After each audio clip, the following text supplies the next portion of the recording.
America ने Iran पर फिर शुरू कर दी है बमबारी। हॉर्मुज में जहाज पर आईआरजीसी के हमले के बाद तनाव बढ़ गया है। स्ट्रेट ऑफ हॉर्मुज में एक कंटेनर जहाज पर कथित हमले के बाद अमेरिका और ईरान के बीच तनाव फिर से बढ़ गया है। अमेरिकी सेना ने आईआरजीसी पर व्यावसायिक जहाज को निशाना बनाने का आरोप लगाते हुए ईरान पर नए हवाई हमले कर दिए हैं। ताजा हालात क्या है इस रिपोर्ट में आपको बताएंगे। नमस्कार, मैं हूं आपके साथ ममता तिवारी और आप देख रहे हैं न्यूज़ 18 का डिजिटल प्लेटफॉर्म। अमेरिका ने शनिवार को ईरान पर किए फिर से हवाई हमले। अमेरिकी सेना के मुताबिक ये कार्रवाई स्ट्रेट ऑफ हॉर्मुज से गुजर रहे साइप्रस के झंडे वाले कंटेनर जहाज MVGFS गैलेक्सी पर Islamic revolutionary guard corps IRGC के हमले के जवाब में की गई है।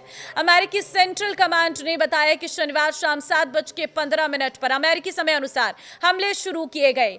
ये इस सप्ताह ईरान के खिलाफ अमेरिका की तीसरी सैन्य कार्रवाई है। सेंटकॉम ने सोशल मीडिया प्लेटफॉर्म एक्स पर जारी बयान में कहा है कि IRGC द्वारा साइप्रस के झंडे वाले कंटेनर जहाज पर किए गए हमले में एक नागरिक चालक दल का सदस्य लापता हो गया है।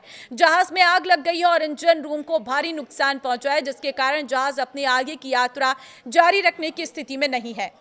अमेरिकी सेना ने कहा है कि पहले भी ईरान को वाणिज्यिक जहाजों पर हमले के लिए जवाबदेह ठहराने के बाद उसे समझौते का पालन करने का अवसर दिया गया था, लेकिन उसने एक बार फिर ऐसा नहीं किया।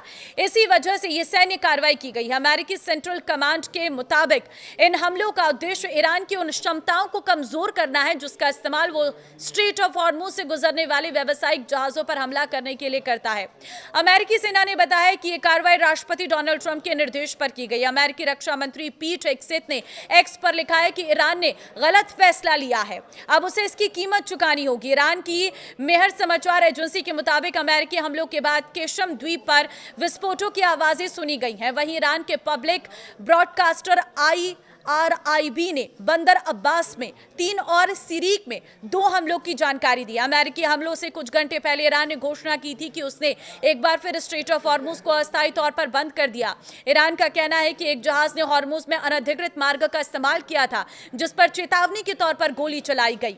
IRIB के मुताबिक IRGC की नौसेना ने कहा है कि जब तक क्षेत्र में अमेरिकी दखल खत्म नहीं होता, तब तक किसी भी जहाज को इस रणनीतिक समुद्री मार्ग से गुजरने की अनुमति नहीं दी जाएगी। ईरान के विदेश मंत्री अब्बास अराक्ची ने कहा है कि उन्होंने ओमान में अपने समकक्ष के साथ हॉर्मुज से जहाजों की सुरक्षित आवाजाही सुनिश्चित करने के लिए जरूरी मुद्दों पर चर्चा की है। साथ ही उन्होंने अमेरिका पर युद्ध विराम समझौते का उल्लंघन करने का आरोप लगाया। दुनिया लंबे समय से स्ट्रेट ऑफ हॉर्मुज को अंतर्राष्ट्रीय समुद्री मार्ग मानती रही है, लेकिन युद्ध शुरू होने के बाद से ईरान इस पर अपना नियंत्रण जताता है। ईरान का कहना है कि इस जलमार्ग से गुजरने वाले जहाजों से शुल्क लिया जाना चाहिए, जबकि अमेरिका जहाजों को ओमान के क्षेत्रीय जल से होकर दक्षिणी मार्ग अपनाने की सलाह दे रहा है।